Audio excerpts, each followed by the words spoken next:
Hi, I'm Bruce Silverman. I'm going to be talking today about one of the most important health problems facing this country, that is non-infectious disease health problems, that of obesity and the metabolic syndrome. I'm going to be focusing today on the role of diet and the microbiome in the pathogenesis and the reversal of these problems, and which is why I titled my talk Food as Medicine. In terms of my credentials, I have a medical degree from Rush University in Chicago. I did my internal medicine training at Cedars-Sinai in Los Angeles.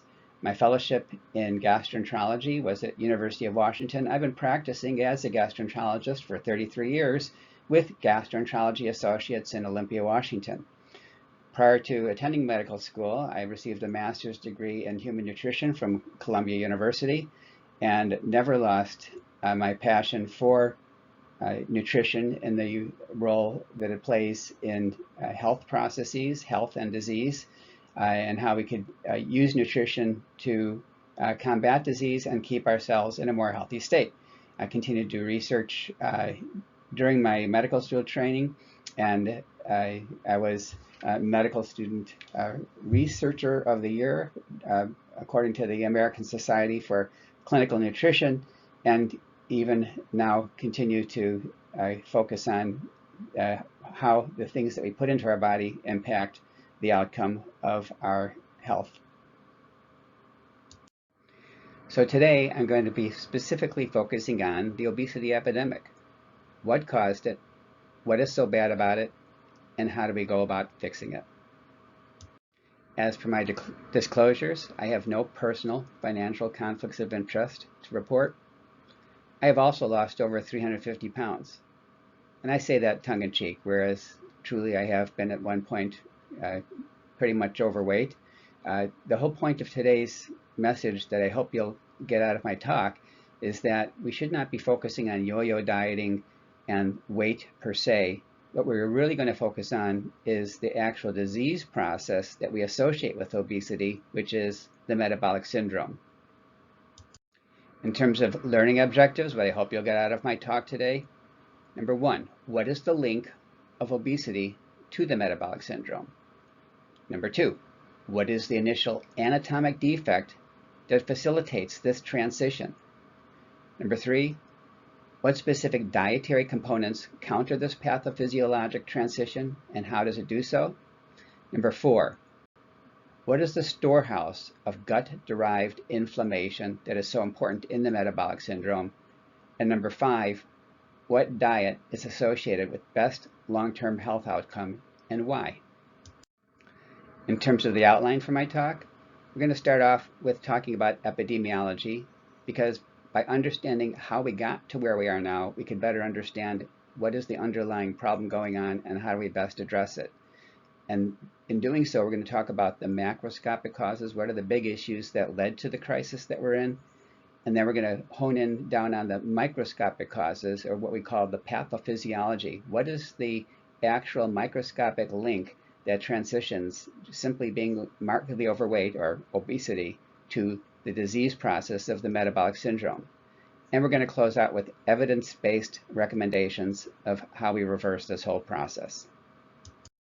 The epidemic of obesity began to slowly develop around 1960s, early 1960s.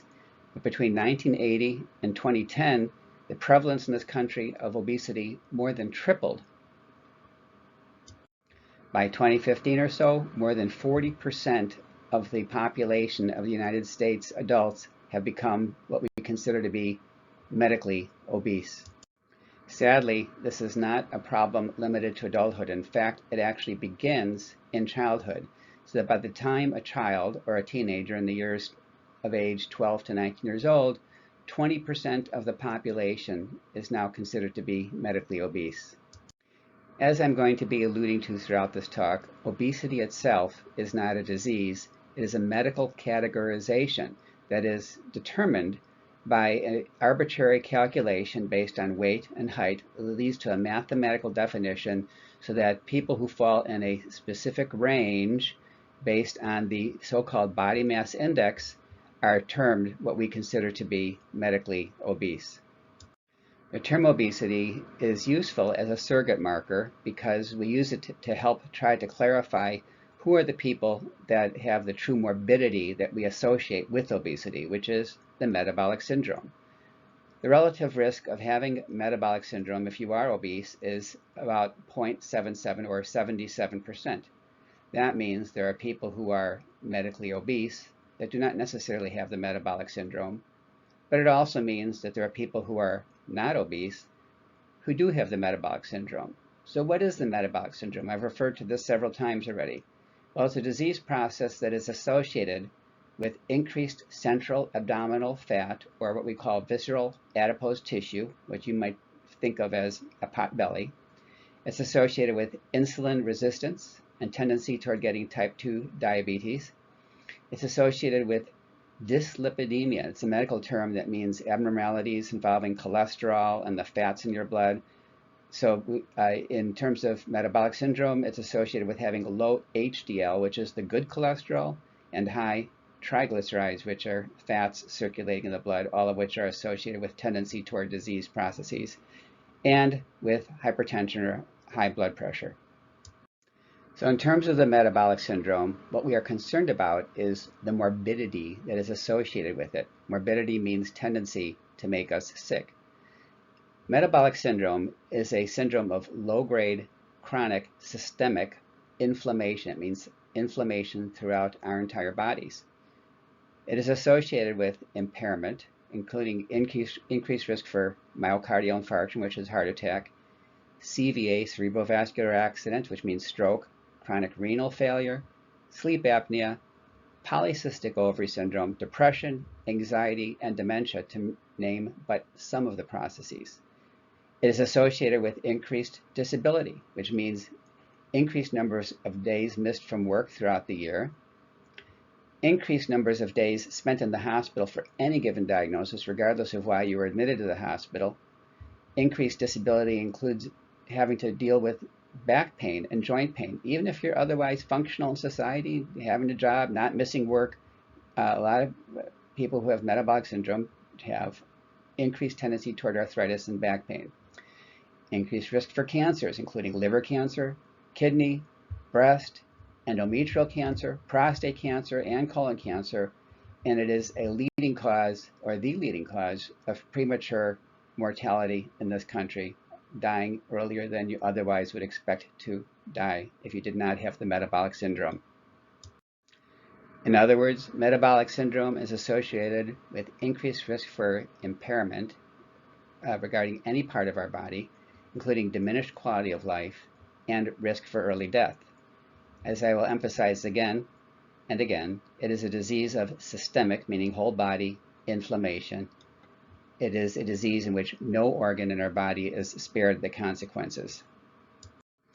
Even before COVID, metabolic syndrome was a leading preventable cause of premature mortality or early death in this country, including 900,000 deaths per year from heart disease, 140,000 deaths a year from stroke, 78,000 people are expected to die per year starting in around year 2030 due to the fatty liver disease that is associated with metabolic syndrome. We call it non-alcoholic fatty liver disease or non-alcoholic steatohepatitis that is part of the syndrome of the metabolic syndrome. With COVID, it dramatically increases your risk of death if you have the metabolic syndrome. In fact, the relative risk is as high as threefold, which means that if you have metabolic syndrome and get COVID, you may be as high as 3 times more likely to die from COVID-19 infection than if you did not have underlying metabolic syndrome. In terms of our healthcare priorities, from the latest year in which we have good statistical data, which is around 2015, in terms of treatment and prevention of disease processes, metabolic syndrome was responsible for 21% of total healthcare expenditures in this country.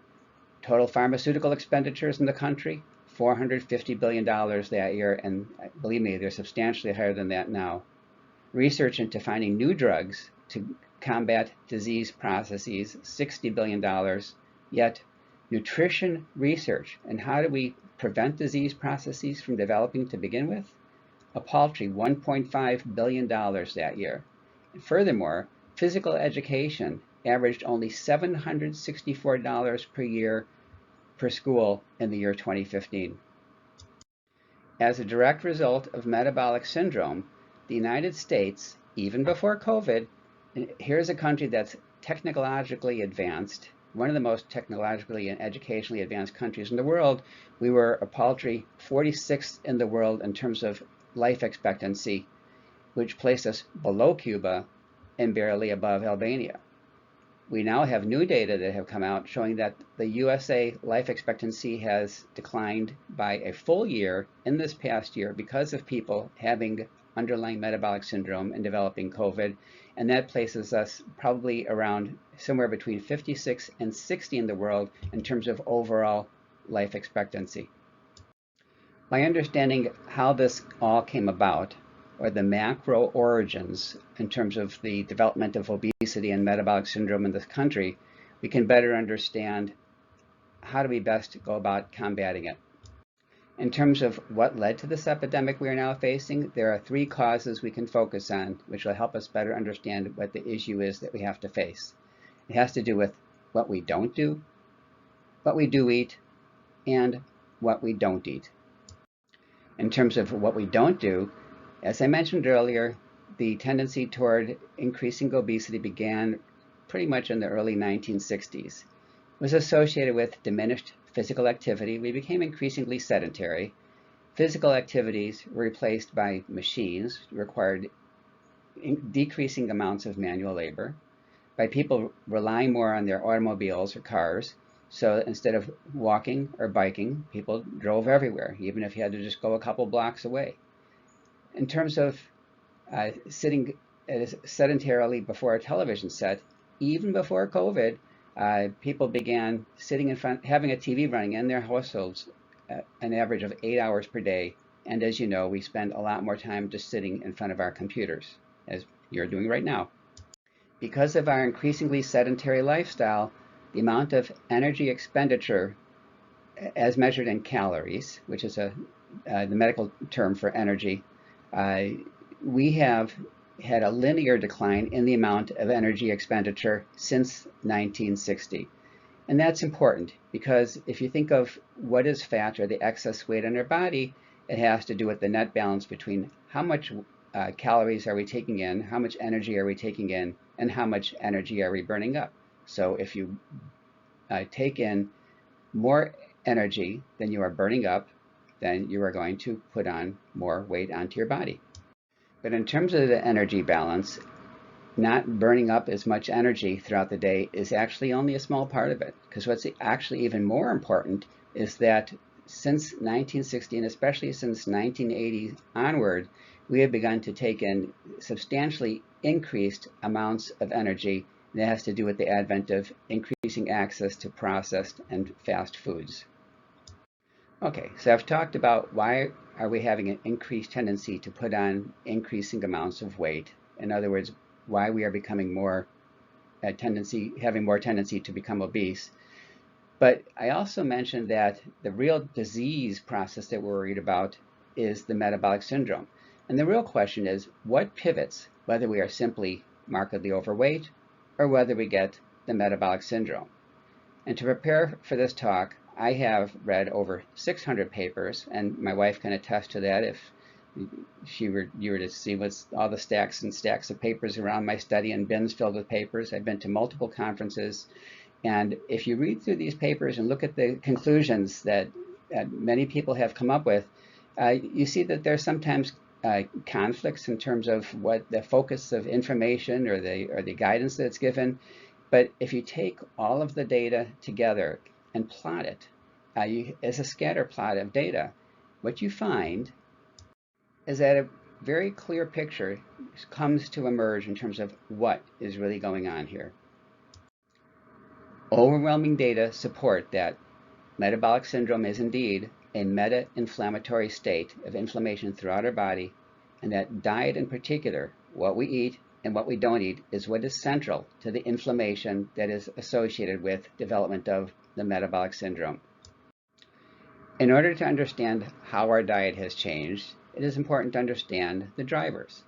In the early 1960s, women began moving out of the kitchen and into the workplace. As households, we wanted food that was fast, not necessarily fresh. We wanted convenience.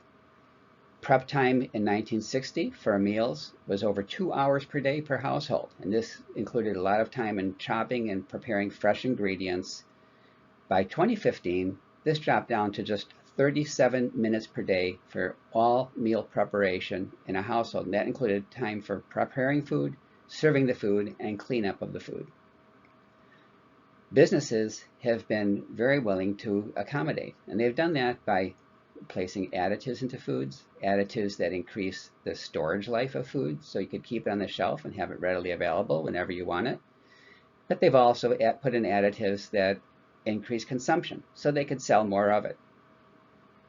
Also important to recognize that there have been subtractives. When something is refined in terms of the food processing, it means that things have been taken out. In particular, fiber has been taken out of food in order to increase consumption. Fiber takes up space. We get full more easily if you have more things filling your stomach. And if there's less fiber in food, you're going to consume more. Politics have also played a role. We know in the Farm Belt that the agricultural businesses, which have a strong lobby in Congress, have gotten lots of subsidies for corn and soy in particular, to the point that we've had to find more ways to actually use these products that were being produced. And if you look at corn as one of these foods in particular, corn by itself is actually nutritious. It's a good source of fiber when it is unadulterated. But now when you have excess production of corn, you need to find increased ways to use the corn that's been grown and subsidized to be grown. So you find increasing amounts of corn starch placed in foods. Now, corn starch is actually processed in our bodies as a sugar. It's calories without a whole lot of other benefit. Then you have high fructose corn syrup. Now, that does not occur in nature. We use it as a sweetening agent in processed food, but our bodies have not developed with a way to actually metabolize it. So it becomes an irritant or a pro-inflammatory component when it gets into our bodies because we really don't have a good way to deal with it, such as the high fructose corn syrup. Corn oil is high in omega-6 fatty acids. In small quantities, it's good. In high quantities, those are also pro-inflammatory.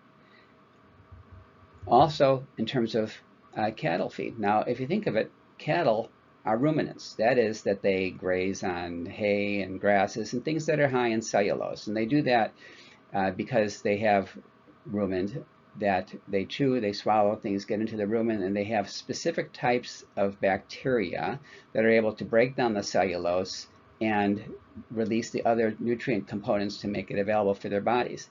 And that's good because those grass-related compounds are actually high in omega-3 fatty acids, and those are the types of fatty acids that get into the animals' bodies when they're grass-fed, and those are not necessarily harmful, and they're actually beneficial. But when we have corn to fatten up cattle prior to slaughtering, the rumen itself, which is filled with bacteria that are aimed at digesting cellulose, don't really have a good way to deal with corn. It's a different product, not high in cellulose the way grasses are. Furthermore, if you feed an animal corn, because of the type of bacteria are there and how it is processed, will tend to get liver abscesses or infections throughout their liver, and they get sick. So in order to allow the cattle to eat the corn that has been produced, in order to fatten up the cattle, you have to give them antibiotics.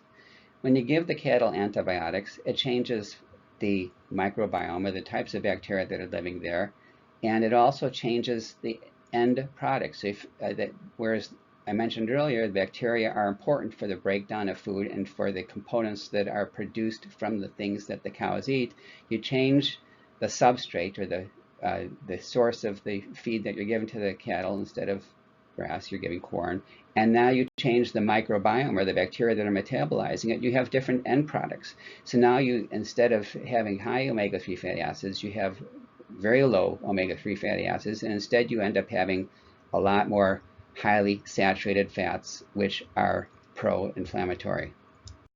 And in terms of what we do eat, it's not just the high fructose corn syrup that's a problem, or the starches from the cornstarch, but there's also food processing has resulted in trans fatty acids, which are very harmful to the body. They're pro-inflammatory. We have no way to deal with them. Fortunately, there have been government regulations taking the trans fatty acids back out of the food processing industry.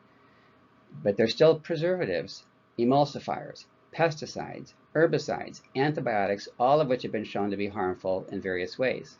Now, look at preservatives, for instance. The way preservatives work is that they are antibacterial. In other words, they keep the bacteria from eating the food that is sitting on our shelf. So instead of having to eat food right away, it can sit on our shelf for months at a time, maybe over a year, without the bacteria being able to digest it. But these are antibacterial agents. They get into our body when you ingest these foods, and you still have the preservatives present, and the preservatives, being antibacterial, will change the bacteria of the microbiome that are living in our own digestive tract. And I'll talk about why that's important a little bit later on. Likewise, emulsifiers are important.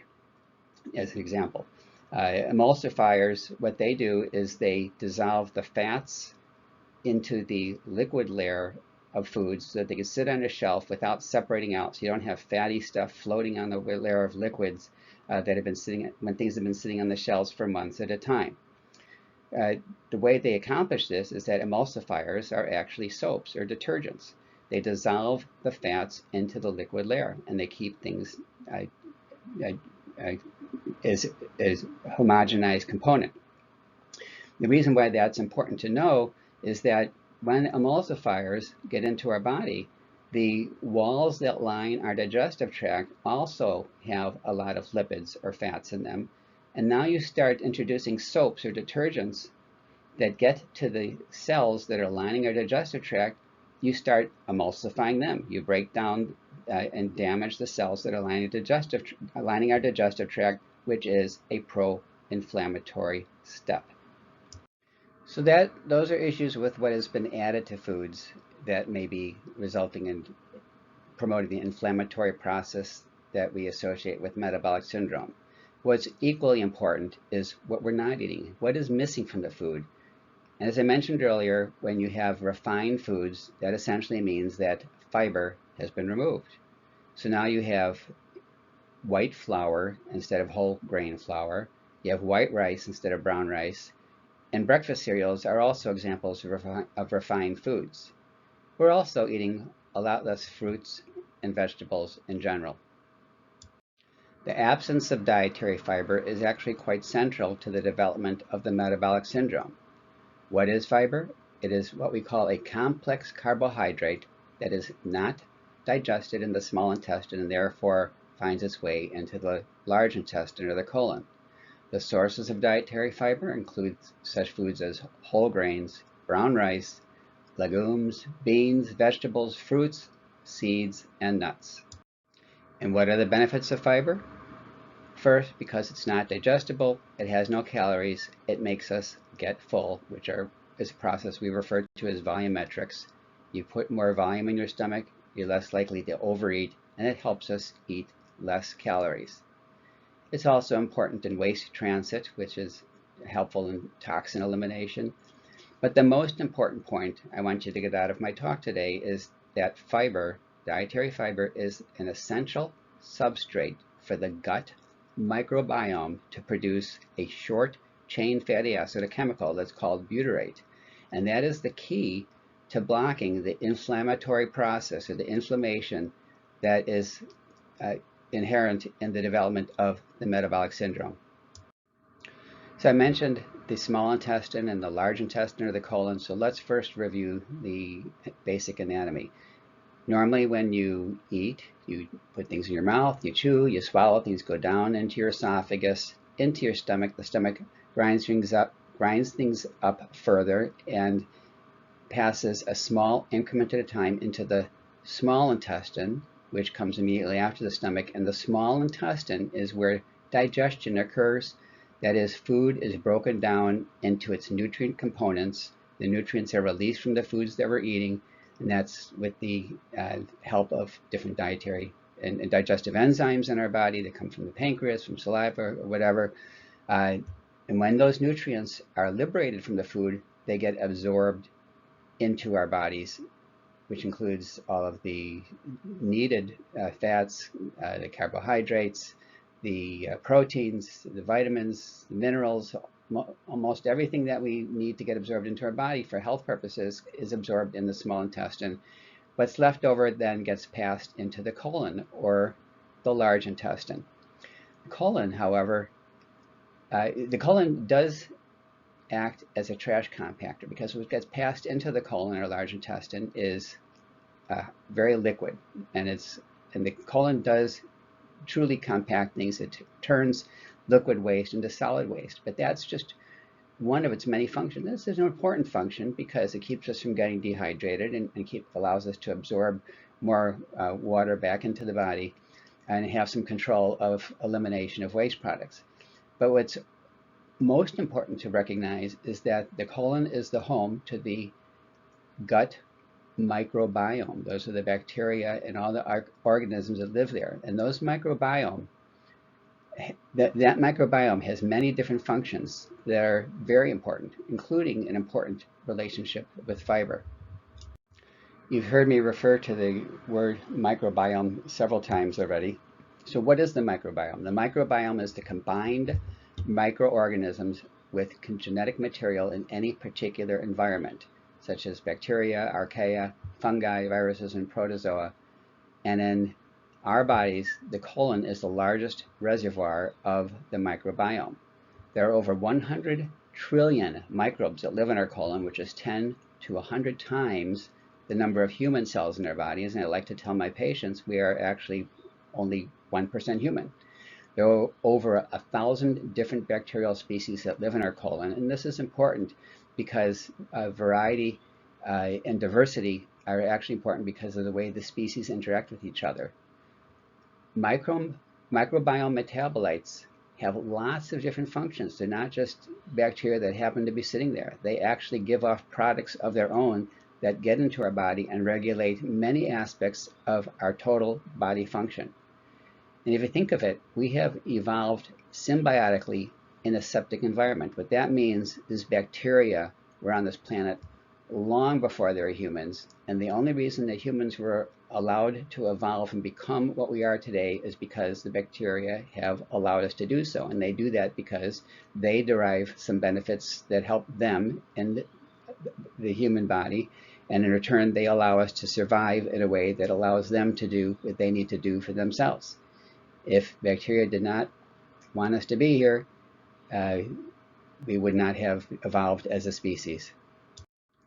If you think of an organ as a relatively independent part of the body that carries out one or more specialized functions, the colon microbiome is in fact the largest organ in the human body. The microbiome has many, many functions in our colon. There are guilds of trades of different species that interact with each other that have specialized functions. There's variety and diversity, which is important in the bacteria that live in our gut. That preserve survival of each other, of themselves, and survival of us as a species so that we can continue to support their survival. While I did mention that bacteria are important in waste management, and they are. They help clump solid waste material together and release water and electrolytes so they can be reabsorbed into our bodies so we do not get dehydrated. They also, as I mentioned earlier, support each other. They fight pathogens, which means that they fight against the invasion by new species that could do them harm and could do us harm. During the first 2 to 3 years of life, the bacteria that are living in the microbiome in our gut guide the development of our own immune system. They actually have schools where they, lymph nodes, etc., where they actually teach our immune system what is self and what is non-self, what belongs in our body and what should be fought and not allowed to survive in our body. Metabolites that are given off the bacteria many of them have endocrine or hormone-like functions. They get to our brain and they impact satiety, specific food cravings, moods, including anxiety and depression. Metabolic syndrome, is important to understand, is actually transmissible with fecal microbial transplant. And what that means is that, for instance, when you have a specific disease, such as an infection with something that does not respond very well to antibiotic therapy, something called Clostridium difficile, sometimes the only way to combat that is to get a stool transfer from somebody who's otherwise healthy to get it to recolonize our own colon so that we could fight off that particular bacteria that no longer responds to antibiotics. But what we have found, though, that is if you take stool from one human that has the metabolic syndrome and transmit it to mice, for instance, you can actually induce an otherwise lean, healthy mouse to develop metabolic syndrome. And likewise, we have found that if you transfer stool from human to another human with a fecal microbial transplant. Important for the purposes of my talk today with metabolic syndrome is that the microbes that live in our colon, the bacteria, are particularly important for maintaining the integrity of the endothelial wall with the help of fiber, dietary fiber, that lines the lumen or the internal lining of the internal part of our colon. And I'll talk about that in a minute, what specifically that means.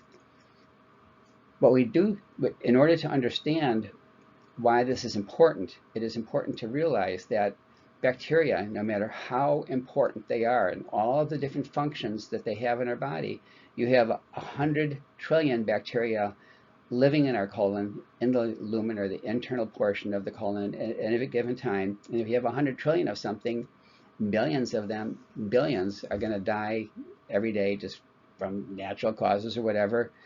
But what's important to recognize is, regardless of the good functions that they carry out when they are alive, when the bacteria die, the cell walls of the bacteria themselves are often toxic to our body. The chemicals that get released from the walls of the dead bacteria are what we refer to as endotoxins. They are lipopolysaccharides, which is a type of chemical that, if it gets into our body, actually causes inflammation and damage to our bodies. It promotes inflammation if it is not contained, and that's why having good integrity of the wall, what we call the endothelial wall that lines the lumen or the internal portion of our colon, is so important. To better understand what I'm talking about, this is a cross-section of the colon. So the internal portion, where the leftover products from things that we've ingested, as well as the bacteria of the microbiome, are residing. Here's the lumen, the internal portion of the colon. The first layer that surrounds this lumen is what's called the endothelial lining, or endothelial cells that line the lumen of the colon, and that is the first line of defense to prevent the endotoxins, the lipopolysaccharides, the chemicals that are released from the walls of bacteria when they die, from invading into our body and causing damage. So how do they accomplish this function?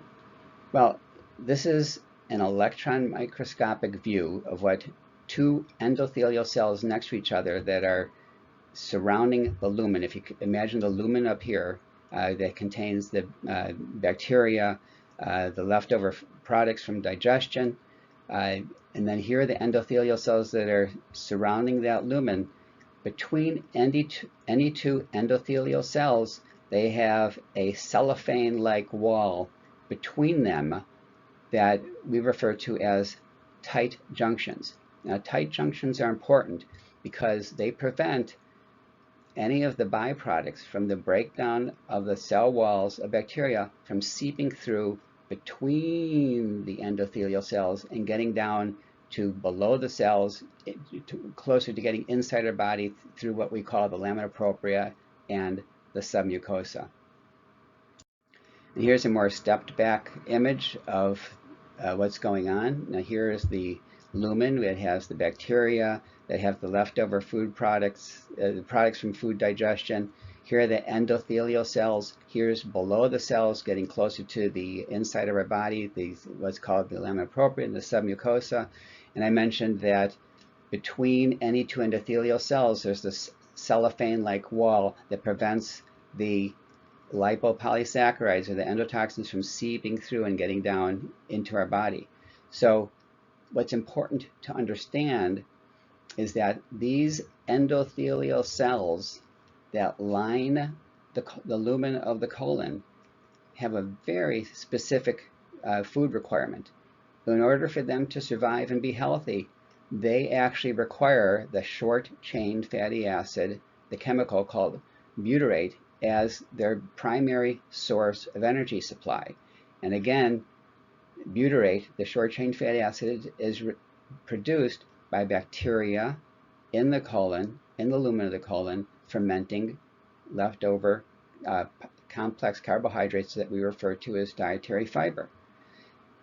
If the endothelial cells do not have butyrate, what happens is the first thing that happens, these endothelial cells get sick, and the first thing that goes is they're no longer able to produce the tight junctions to prevent the lipopolysaccharides or the endotoxins from getting between them and coming into our body. So again, the sources of butyrate that are required by the endothelial cells that line the lumen of the colon requires the substrate, which is undigested complex plant carbohydrates, which we refer to as fiber, the right microbiota, because not all bacteria are able to ferment fiber to produce butyrate. In fact, there's only a handful of species that do that. In particular, bifidobacteria and lactobacilli are the most important ones. Also, other ones, Pleural, Prevotella, Akkermansia, Faecolobacteria. There are a few others as well. But these microbes ferment fiber because they need to do it for their own survival. They cannot live if they do not have fiber. But in the process of fermenting that fiber for their own survival, they then give off the byproduct of short-chain fatty acids, which includes butyrate. Acetate, butyrate, and propionate are all short-chain fatty acids that are produced by bacteria fermenting fiber. And every one of these, acetate, butyrate, and propionate, all are active in our body and have important functions. But in particular, butyrate is the one that's most important in terms of metabolic syndrome, because that is the endothelial cell preferred source of energy, and it is required for them to produce tight junctions. Well, I've been talking so long here in Olympia, Washington, that the sun is going down, and now I've had to turn on the light, which is why the image has changed a little bit. But let's get back to the important part of the talk. What happens in a low butyrate environment? Again, you get endothelial damage, the tight junctions fail, and here you can see the breakdown of the tight junctions, and the breakdown products from the cell walls of the microbiome of the bacteria that live in our colon now are able to seep through, get between these endothelial cells, get into the lower layers of what we call lamina propria and the submucosa. When these endotoxins leak through between the endothelial cells and get into the deeper layers, the so-called lamina propria and submucosa, they activate the very primitive innate immune system. The innate immune system has to do with what we refer to as dendritic cells, macrophages, neutrophils, all different types of cell types that have what's called toll-like receptors on their surface that are simply sensors that say something is getting here that shouldn't be here, we should do something about it, and they start activating a primitive immune response to try to block it off. This primitive innate immune system then releases what's called cytokines, which are chemicals that activate what we refer to as the adaptive immune cascade. The innate immune cells are non-specific, more primitive types of cells that wall things off and begin developing a localized inflammatory process at the colon. And then they then trigger the so-called adaptive immunity, which includes T cells, which are very specific missiles that target specific things that the body thinks shouldn't be there, as well as B cells that produce antibodies. So for instance, when you get a vaccine, you are activating the adaptive immune cells that will not non-specifically but very specifically target a very specific type of infection that your body thinks shouldn't be there, and this becomes a very active inflammatory process. And this slide looks like a mess, and that's because it kind of is a mess. So here again is the lumen. Here's the inside part of the colon. Here's where bacterial byproducts, the endotoxins, are leaking through, activating the innate immune system, which is then activating the adaptive immune system, and that becomes a big inflammatory mess here. And then something called macrophages, by a process called chemotaxis, takes that inflammatory process that's just outside of the wall of the colon, and they transfer it to the visceral adipose tissue, which is the central abdominal fat that I talked about earlier. And visceral adipose tissue then becomes literally the central aspect of the metabolic syndrome, where all of the energy is being stored. If you look at two different types of fat deposition in our body, the person on the left has more of the centralized visceral adipose tissues accumulation, which is the battery storehouse for inflammation that stores the inflammation that has originated in the wall of the colon. And what's important to recognize is that it's the fat distribution, the types of fats and where that fat is being stored, not the total body weight or the total amount of fat in our body, that determines the size of that big inflammatory mass of energy that's accumulating in the visceral adipose tissue. A fat cell is, or an adipocyte in the medical terminology, is a type of cell that stores fat or excess energy. But the subcutaneous fat, which is the fat that's distributed throughout our body underneath our skin, is a very different type of fat storing cell than the type of fat cell or adipocyte that is present in visceral adipose tissue. And in fact, the fat storing cells in visceral adipose tissue are a bioactive functioning organ. They do much more than simply store fat. The cells that are in visceral adipose tissue, the so-called adipocytes, those specific types of fat-storing cells, directly produce pro-inflammatory compounds that we refer to as adipokines. Now, the fat cells that are under our skin, the subcutaneous fat, do not do that. They only store fat. But the visceral adipose tissue fat cells produce these very active inflammatory adipokines. Adipokines are very active inflammatory compounds that get into our entire body. They impact satiety, whether we're hungry or not.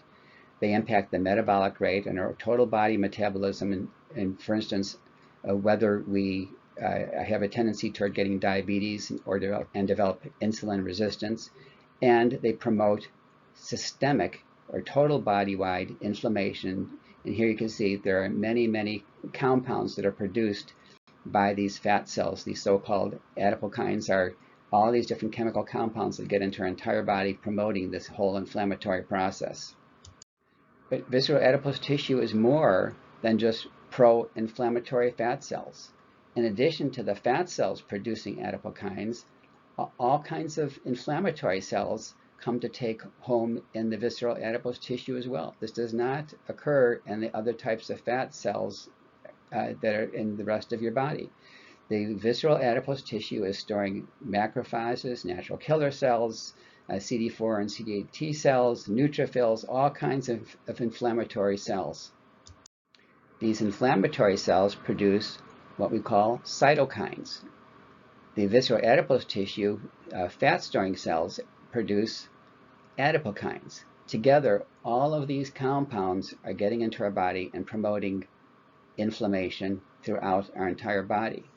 And if you're a pharmaceutical company and you want to say, hey, I want to sell a drug that I could charge $2,000 a month for, or whatever, and you say, hey, how do we produce a drug that's going to knock out one of these adipokines or one of these cytokines? And in fact, that's what they do. They'll target something that'll knock out one of these types of chemicals that are being produced by the inflammatory process of the visceral adipose tissue cells, or by the inflammatory cells, and they'll say, gee, we can impact some of the inflammation in our body, of the human body, by knocking out one of the cells. And that is simply how pharmaceutical companies work, rather than going back to the origin of saying, well, what is the one step that is producing this whole inflammatory mess to begin with?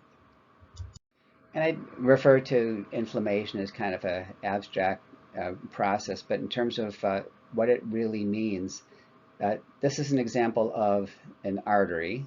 That is, all organs in our body require arteries to carry fresh blood, to feed fresh oxygen and nutrients to all the organs in our body.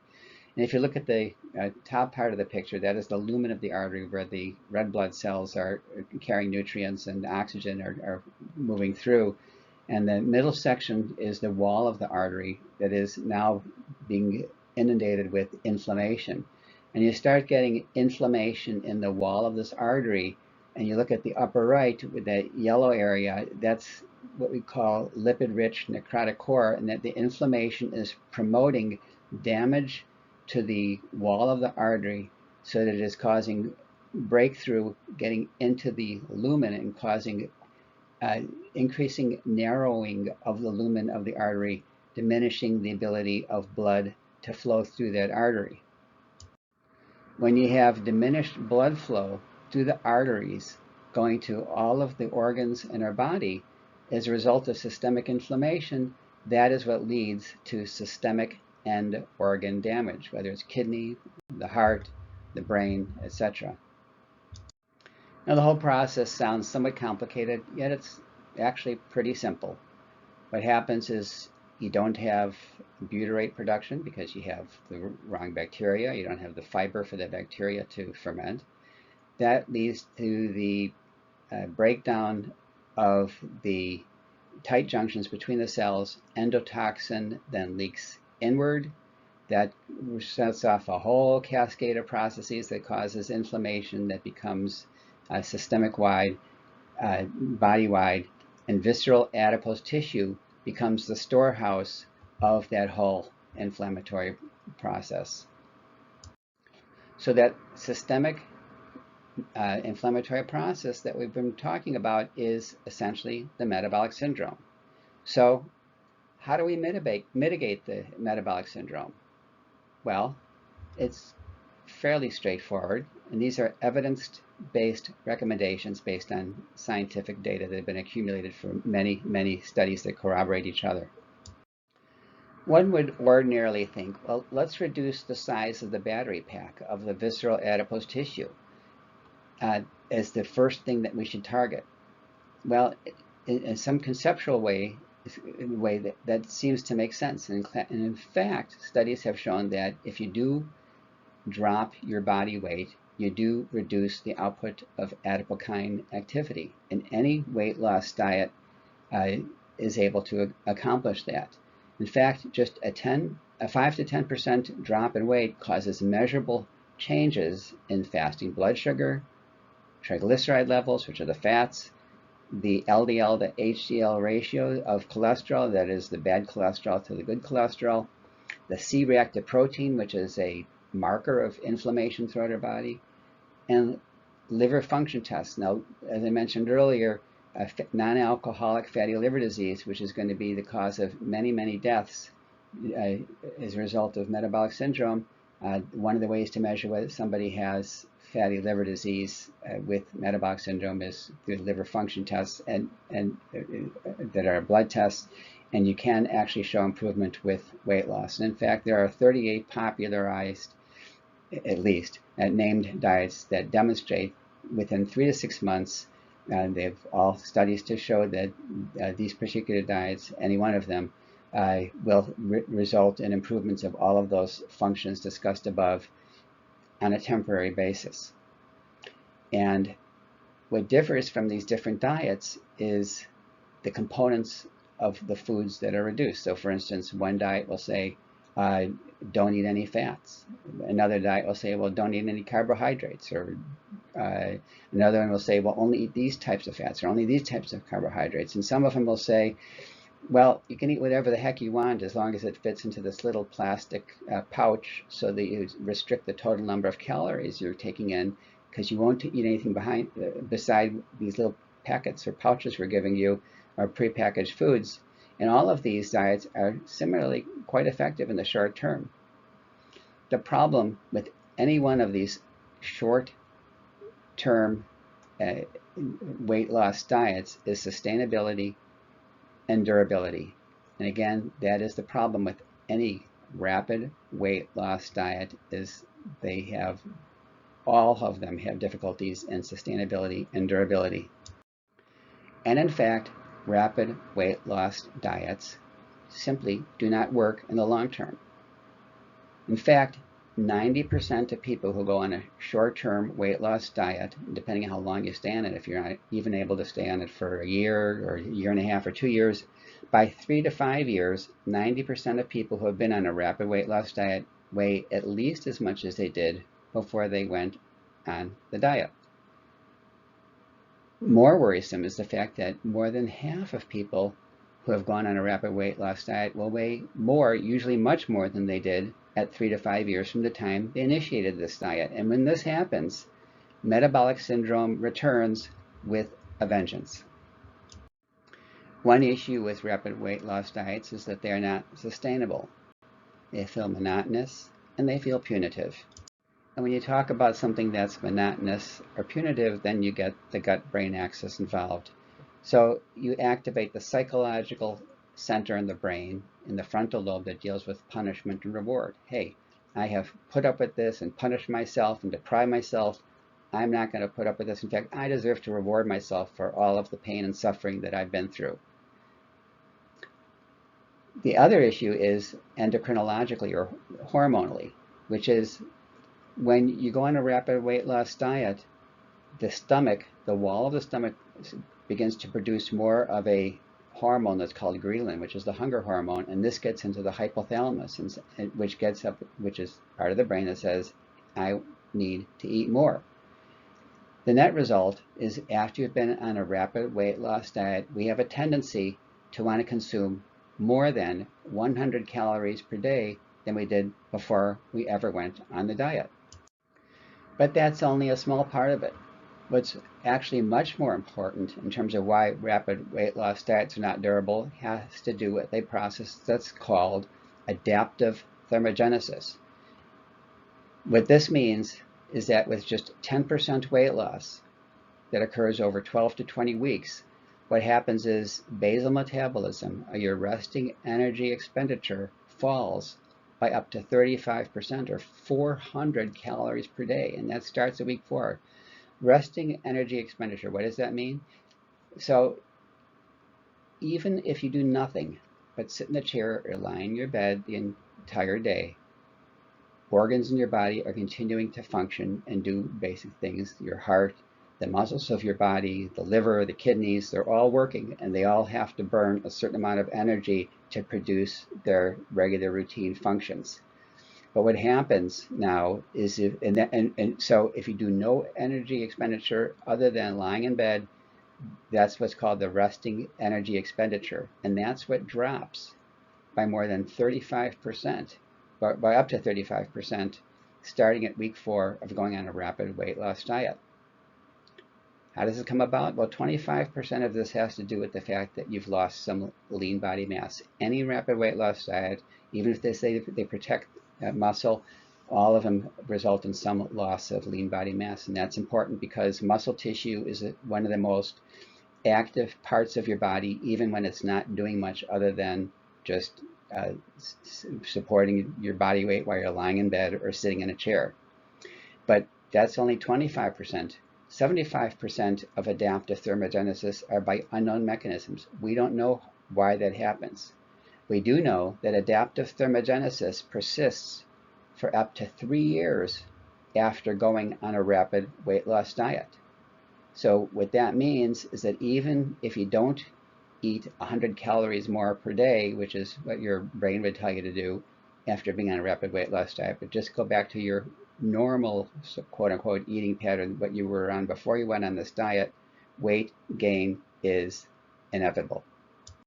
Nobody knows for sure why we have adaptive thermogenesis, but we can speculate that there is an evolutionary advantage.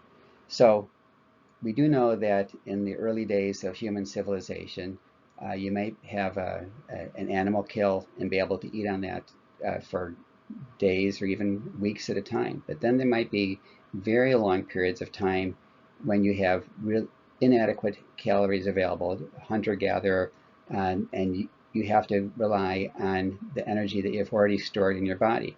So diminishing the resting energy expenditure allows you to better survive a famine. And those that could survive a famine were more likely to survive and be able to propagate. And what we do know is that from an evolutionary perspective, propagation is far more important than longevity. So for instance, if you could live to be 18 years old and propagate or produce 3 children, that is far more important for advance of your genetic line, of your species, than longevity, or whether evolution really doesn't care whether you live to be 80 or 90 years old. Evolution cares whether you live to be long enough to make more of your own kind. This is why I mentioned at the beginning of the talk that being on a yo-yo diet or focusing on weight is not the key to success for long-term dietary success. In fact, the key to long-term dietary success is to address the actual health issue, which is the metabolic syndrome. In other words, avoid a rapid weight loss diet, unless this is absolutely necessary because you have a life-threatening issue, or perhaps because you have a high school reunion coming up. What you really want is a dietary strategy versus being on a diet, because you want something you're going to be on for the rest of your life. You want a dietary strategy that allows you to have pleasurable substitutions versus a sense of sacrifice. So you're going to follow a dietary plan that you really enjoy. There are also ancillary measures that help you to accomplish this goal, which I'll briefly touch on, but that's not the main point of this talk. But the bottom line is in addressing the pathophysiology of what's the bad things that are going on that's causing the metabolic syndrome, is you want to prevent the initiation of inflammation, and then you want to reduce that chemotaxis, the flow of the inflammation to the visceral adipose tissue. And if you do those things with a good dietary plan, then reduction in the size of the visceral adipose tissue energy battery producing inflammation in our body will ultimately follow. So reversing the metabolic syndrome essentially requires 4 steps. Number 1, prevent harm. Number 2, prevent the leaks. Number 3, mitigate the damage. And number 4, ultimately remove the size of the battery pack of the visceral adipose tissue. So how do we first prevent harm? It's pretty much simple. Avoid processed foods. The first step in metabolic survival is to avoid processed foods, because virtually all processed foods have emulsifiers that damage endothelial cell wall integrity in the lining of your gut, and/or preservatives that have been associated with dysbiosis, which means alteration of the beneficial bacteria towards ones that are not necessarily beneficial, and eliminating the ones that do benefit to your body. And virtually all processed foods have sweeteners that promote overconsumption that will increase the size of the battery pack by forcing more energy into your body. And this includes artificial sweeteners that do make you eat more calories, believe it or not, even though they themselves are not caloric. They trigger the brain and the insulin swings in our body that make you actually eat more in the long run, even with artificial sweeteners. Also, refined grains that produce starches, such as cornstarch, but even flour, white flour itself is largely a starch that is handled in our body like a sugar. It is very caloric without the benefits of the necessary fiber. There are many names for sugar that are in processed foods, and you might look at a package of something you're about to tear open and eat, and you might say, oh, well, the sweetener is only the third item on the list. But then if you go down the list, you also find that one of the sweeteners that has a different name is the seventh item, and it's the ninth item, it's the 12th, and it's the 15th item. And if you add them all together, sweeteners often are, in aggregate, the most important part of a processed food that you're consuming. So while preventing harm by not eating processed foods is very important, reversing the leaks is equally very important. If you think of the water that's spilling out of this tub and pouring all over this floor, the mess on the floor represents visceral adipose tissue, which is the big mess of the inflammatory process that's going on in the center of your body. And if you want to actually start cleaning up the mess, you don't start by mopping up the mess on the floor. What you want to do is address what is the leak that is causing this tub to overflow to begin with. That's the essential process in combating metabolic syndrome in our own bodies. And it's really a simple process. To stop the leak, eat more fiber. Provide the substrate that the good bacteria can grow on in order to produce the necessary butyrate that's necessary to maintain the integrity of the wall of your digestive tract, of your colon. This essentially means eat more fiber. This includes vegetables, fruits, whole grains, seeds, and nuts. Now, when you eat fiber-containing foods, that also brings with them vitamins, antioxidants, and lots of other micronutrients that are important for our bodies. And in terms of nutrition, you'll hear people talking about soluble fiber and insoluble fiber. All of these contribute because they all come from different types of plants that are helpful to providing nutrients to our body.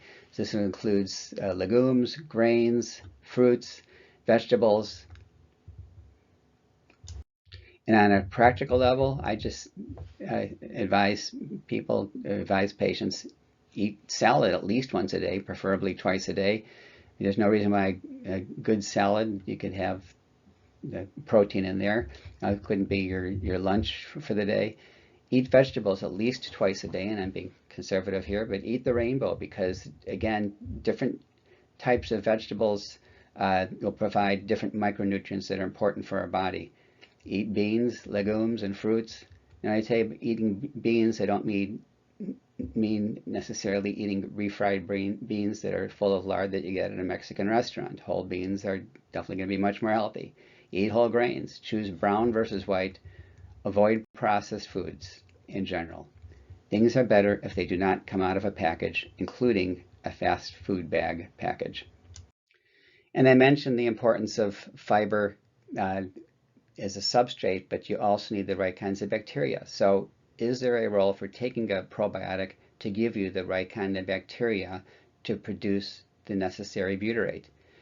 This is a postulate. It seems like it makes sense. There hasn't been a well-done study yet that proves it, but it's certainly something that I personally recommend for my patients. I think that the potential benefits certainly outweigh potential risks in terms of considering a daily probiotic. But what you really need to understand is that not all products that are marketed as probiotics are the same or even beneficial. As a matter of fact, there is no regulation by the FDA in terms of what is in a package or what people can call a probiotic. And I did mention that there are certain bacteria that are particularly important in producing the butyrate, and those are primarily the bifidobacteria species and lactobacilli species. And these are important to have both of them together because they work together to support each other in order to produce butyrate from fiber. I specifically recommend for my patients to consider a brand called True Nature Advanced Digestive. probiotic capsules, and again, I have no financial conflict of interest here. I don't even know whether the people that make True Nature, whether it's a public or privately held company, but I have noticed, for instance, in my patients that have fatty liver disease associated with metabolic syndrome, if they take that particular brand of probiotic, that their liver tests seem to improve over time. And again, this is not a scientific study, but you do need to know that in terms of FDA regulation, that a product doesn't even have to contain what it says it contains when you're talking about supplements. It's just not regulated. And so therefore, I have looked for a brand that I particularly have learned to trust, and there probably are many others out there that are beneficial or potentially beneficial, but we just don't have the studies to prove it. The third step in reversing the metabolic syndrome is to mitigate the damage. So what do I mean when I say mitigate the damage? Well, we have to acknowledge that we are not going to be able to prevent every single leak that occurs in the endothelial lining of our colon and keep all potential endotoxins from getting through the wall of the colon. But what we can do is further reduce the impact that may occur if those leaks do tend to happen. That means eating foods that contain nutrients that battle the inflammation that can be caused by those leaks of the tight junctions breaking down on the wall of the colon. And this includes such foods as omega-3 fatty acids, such as present in seafood and extra virgin olive oil, and antioxidants. Omega-3 fatty acids are what occurs in seafood that has high levels of DHA and EPA, extra virgin olive oil, avocado oils, and safflower oil. Omega-3 fatty acids do damage control against endotoxins and the inflammation that these endotoxins cause. And they do that in several ways. Number one is that omega-3 fatty acids block the innate immune system from activating the adaptive immune system. Second, they decrease the chemotaxis of macrophages, in other words, of carrying the inflammation from the wall of the gut to the visceral adipose tissue. Third, they promote sensitivity of insulin receptors. In other words, they protect against insulin resistance and the tendency toward type 2 diabetes. Fourth is they reduce inflammation throughout our body because they present as a substrate in what's called the arachidonic acid pathway, and that's the chemical pathway that occurs in our body that determines the amount of inflammation that is occurring, and omega-3 fatty acids in particular help reduce the level of inflammation that occurs in that pathway. Seafood is the overall best source of omega-3 fatty acids, and that is why having a diet that is high in seafood in particular, in addition to a high fiber diet, is very protective against metabolic syndrome. When eating seafood, you should have some cognizance or awareness of mercury levels in fish. So for instance, canned tuna is going to be a little bit higher in mercury than freshwater fish or different other types of canned tuna or lobster or mai, which are still higher in levels of mercury than Pacific salmon. Now, Atlantic farm-raised salmon is going to be higher in mercury. Pacific wild salmon is some of the fish that's the lowest in mercury. But this is something to be somewhat aware of. But in general, if you're going to eat seafood, it's better to eat seafood than to not. But overall, over time, you should have some cognizance and tend to have ones that are more on the low mercury side of the scale than the high mercury side of the scale. But in general, having seafood is better than not having seafood. Antioxidants are something you do not need to seek out if you're having a diet that is rich in vegetables and fruits and whole grains, because they occur naturally in these foods.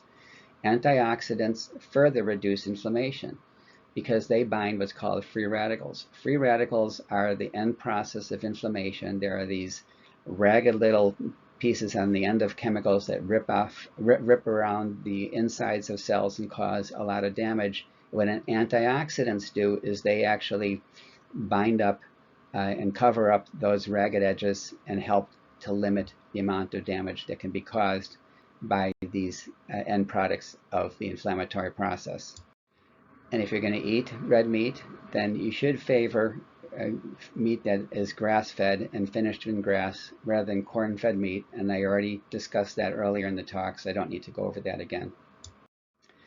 Finally, we do want to remove, or at least dramatically reduce, the size of the battery pack that's promoting or storing all of this inflammation that is in the center of our body. But as I mentioned earlier, the key to reducing the size of the battery pack is to not go on a rapid weight loss diet, but instead have a long-term strategy that will gradually and progressively reduce the size of that battery pack. You want to go on a dietary plan that allows for prudent choices that are pleasurable, not punitive, that allows for substitutions, not having a sense of sacrifice. You want a plan that's easy to follow. And if you do all of these things, then reduction of the size of the visceral adipose tissue battery pack will follow. And I should mention that portion control does play somewhat of a role. So you should really plan on putting smaller portions on your plate, eating slowly, and eating to not be hungry rather than eating rapidly to the point that you're overly stuffed to the point of having discomfort. So if you're looking for a named dietary plan that accomplishes all of the measures that I referred to in the prior slides, U.S. News and World Report has top 10 overall diets, and they update this every year or so. But of the top 10 overall diets, there's only 2 that actually accomplish the goals that I mentioned in those prior slides, and those are the Mediterranean diet and the Mayo Clinic diet, and that's if you're going to go on a named dietary plan. And if you're going to follow a named dietary plan, I particularly recommend the Mediterranean diet. It is one of the best named diets because it's easy to follow. There's all kinds of cookbooks that are out there that specifically talk about the Mediterranean diet. It has food products that produce a beneficial microbiome. It includes an emphasis on vegetables, on whole grains, and on seafood, includes emphasis on extra virgin olive oil and seeds and nuts.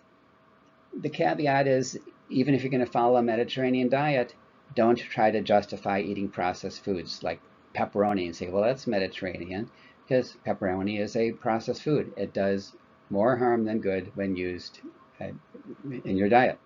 Furthermore, I wouldn't justify I'm on a Mediterranean diet and therefore I'm going to eat a lot of white bread and baguettes.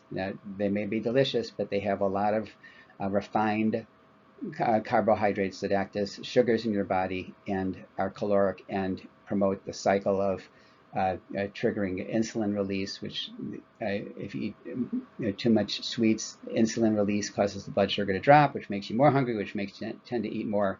So there are caveats even if you follow the so-called Mediterranean diet. The good thing about the Mediterranean diet is that it has many tasty options. It allows for many substitutions that are pleasurable rather than having a sense of sacrifice. Eating a high fiber diet in general painlessly promotes caloric portion control because of the fact that you have the process of volumetrics. Fiber is a so-called empty calorie. It is because the definition is it's a carbohydrate that is not digested and finds its way into the colon, so it makes you full and takes up space, allows you to eat less.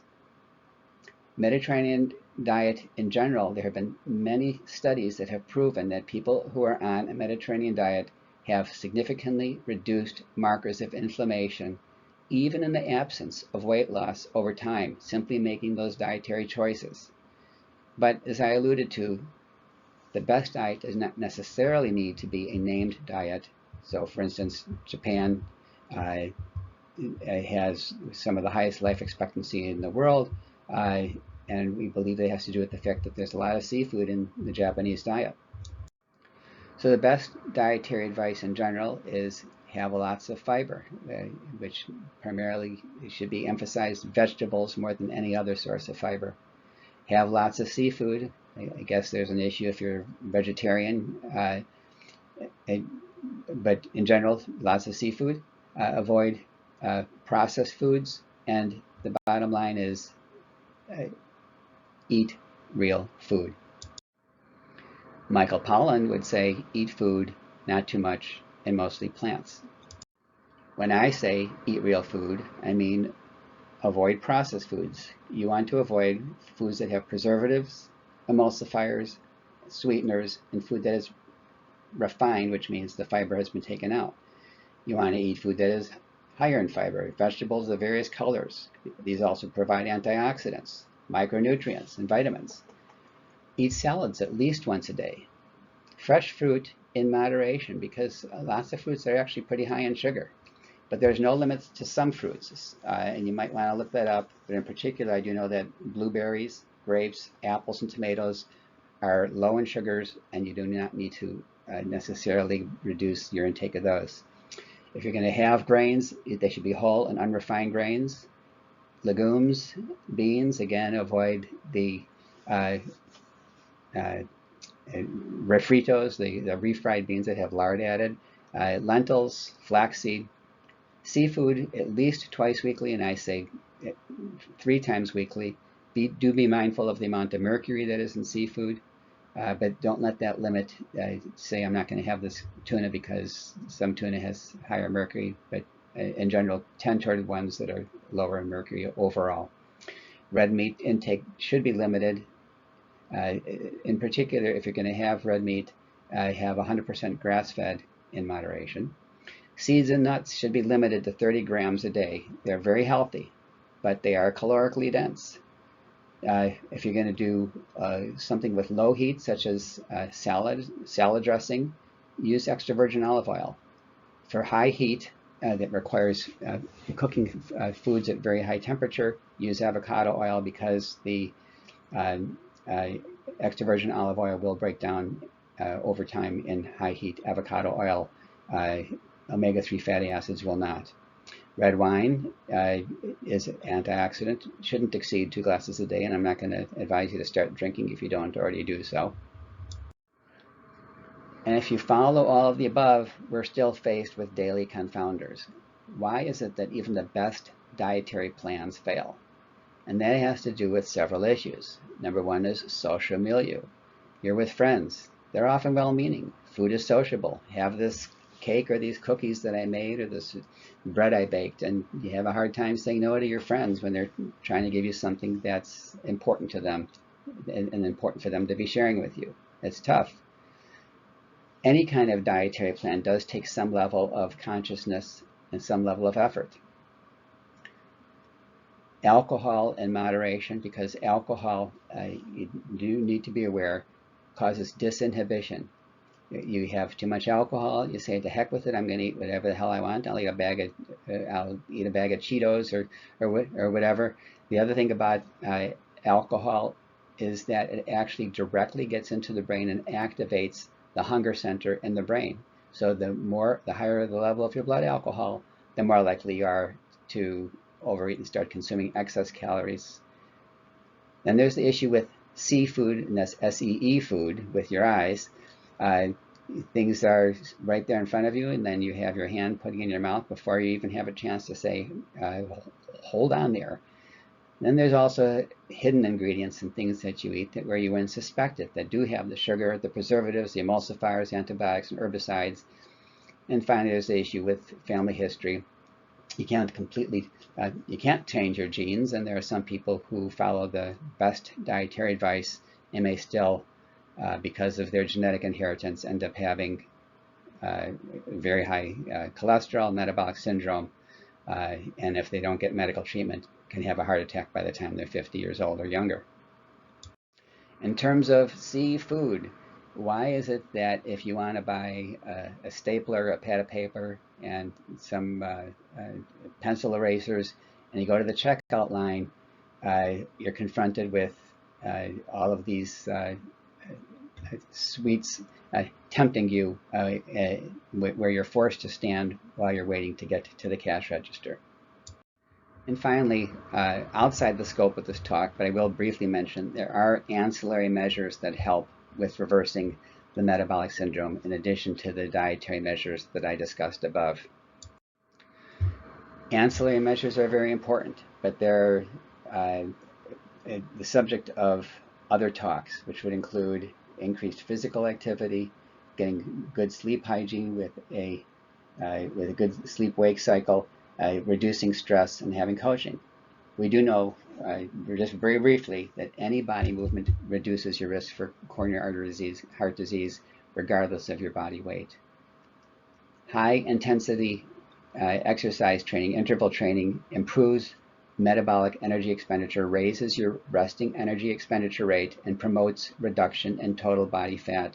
Even doing something as simple as push-ups 3 times a week makes a huge difference. Getting adequate sleep, averaging 7 to 8 hours of sleep per night, is very important in terms of resetting your body's cycle and stress reduction. Intermittent fasting is very important in terms of your circadian rhythm. And again, this is subject for another talk.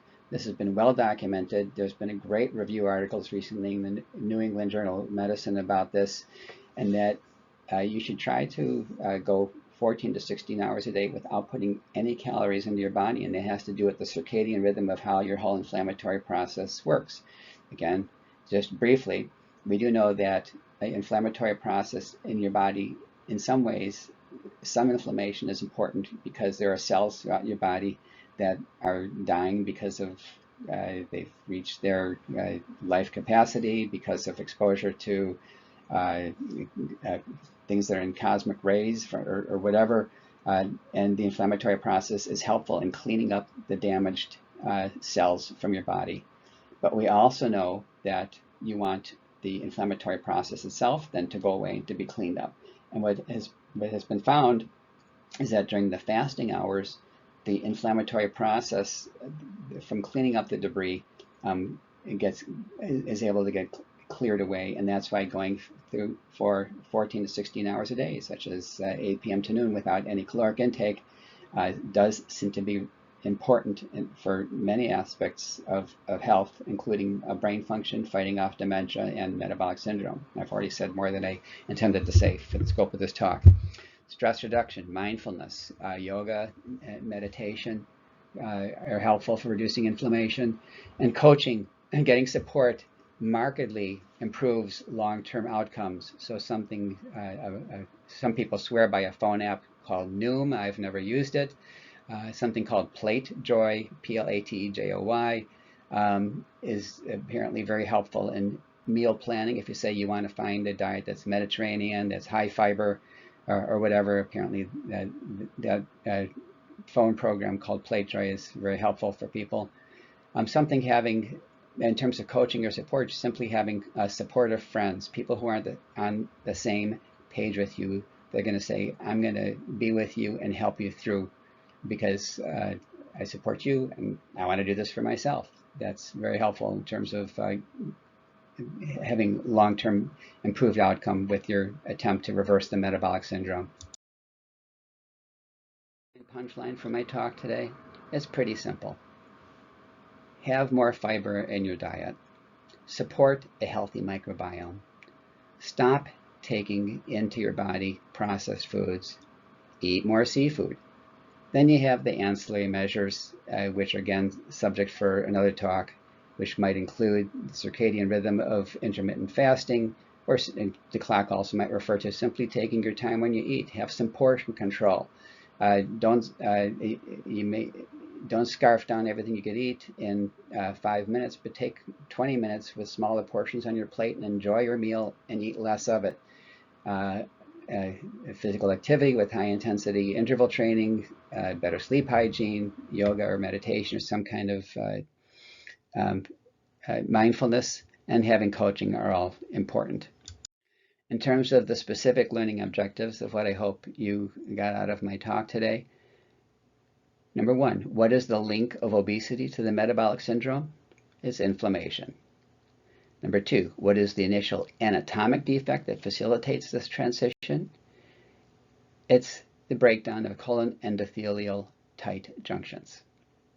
Number three, what is a specific dietary component that counters this pathophysiologic transition and how? And it's fiber. It feeds the microbiome to produce butyrate. Also, the mitigating factors, like omega-3 fatty acids, do help mitigate the damage, the inflammation that's going to occur when some leaks do occur otherwise. Number four, what is the storehouse of gut-derived inflammation? It's the visceral adipose tissue. That is the battery pack that drives the whole inflammatory process associated with metabolic syndrome throughout your body. And number five, what diet is associated with the best long-term health outcome and why? Essentially eat real foods. For example, Mediterranean diet with seafood 3 times a week. The bottom line is, though, we want to have something that's easy to follow, prevents inflammation, and mitigates the damage. I know 2020 was a tough year for many of us for many reasons. It was the year of COVID. It also happens to be the year when I lost a couple of people in my family in terms of longevity and good, long, healthy lives, including my 20-year-old cat Baxter. And it's the year that I lost my 100-year-old mother. And that sitting next to her is my little brother Mikey. Anyway, I know this was a long talk. I want to thank you for your time and for your attention. As an addendum to my talk, over time I've been putting together a list of recommendations for patients to consider following, kind of as a checklist. And it's actually a 2-page checklist. But these are general measures that people might want to consider following if they want to help reverse metabolic syndrome. This is the first page, which is a list of 10 items. You can freeze your screen here. And this is the second and last page. Again, this is a work in progress and likely to change at any time, but it's based on current medical findings, and the goal is to not do harm and what might be a benefit, and hopefully what is not likely to be harmful. Again, thank you for your time and attention.